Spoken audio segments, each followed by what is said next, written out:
PKL హిస్టరీలో most tackle points చేసిన legendary players ఎవరో ఈ వీడియోలో చూద్దాం. టాప్ 10లో రవీంద్ర పెహల్ 124 మ్యాచెస్లో 339 ట్యాకిల్ పాయింట్స్ చేశాడు. టాప్ 9లో పర్వేజ్ బెయిన్స్వాల్ 160 మ్యాచెస్లో 348 ట్యాకిల్ పాయింట్స్ చేశాడు. టాప్ 8లో శార్దుల్ 92 మ్యాచెస్లో 354 ట్యాకిల్ పాయింట్స్ చేశాడు.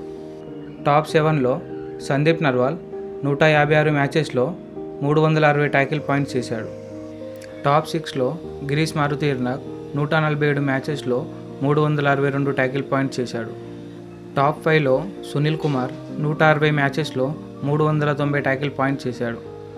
టాప్ 4లో మంజిత్ చిల్లర్ 132 మ్యాచెస్లో 391 ట్యాకిల్ పాయింట్స్ చేశాడు. టాప్ 3లో నితీష్ కుమార్ 150 మ్యాచెస్లో 409 ట్యాకిల్ పాయింట్స్ చేశాడు.